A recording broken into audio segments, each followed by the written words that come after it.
Hello, boys and girls. It's Mrs. Nichols and Tops the Monkey, and we are so happy to be here today.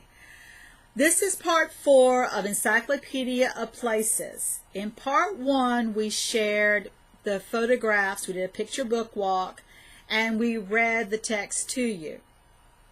In part 2, we talked about the text features of labels and charts that were presented in this book. In part 3, we talked about the contents page and how it's used. Now this is part 4, and we're talking about the text feature known as the index. So when we open up the book, we see the contents page, and here we see index, and it's found on page 16.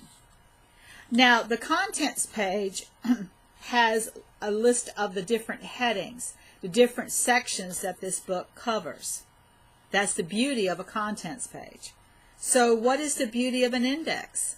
Let's find out. We're going to page 16 in the back of the book, and here you see a list of words and what pages those words are found on. So if you were interested in looking up a word in this book, then you would go to the index page and see if the word is listed. Let's say we wanted to find the word forest right here.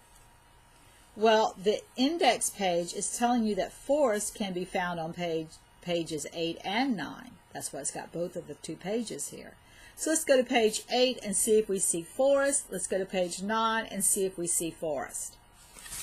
Alright, so let's go to page 8.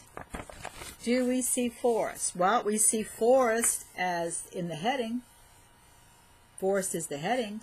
But we also are really looking for words within the text. And here we have forest right here.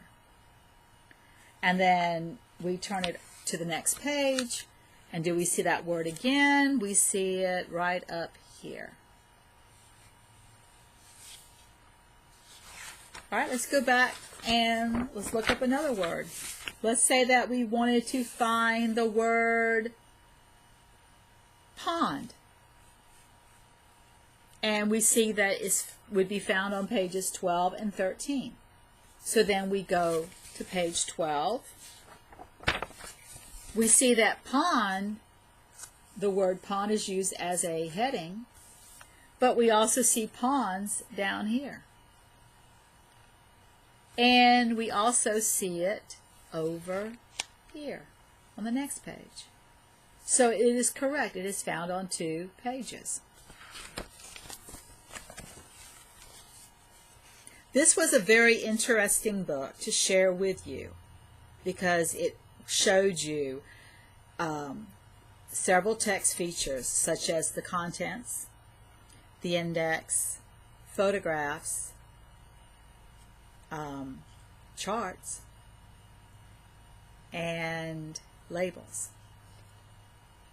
Alright, so I know I keep saying this, boys and girls. Please go to our site, topsthemonkey.com, get your free download, and complete at least one of the boxes. Something that you learned today in this video that maybe you didn't know before.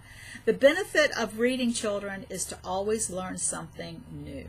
Now what you've learned with me, with Tops and I sharing Encyclopedia of Places, is that you saw some beautiful pictures, beautiful photographs of different places. You also learn more about text features and how they're used and how they help provide the information found in a nonfiction book. All right, so Tops and I say bye, and we will see you later. Bye-bye, boys and girls.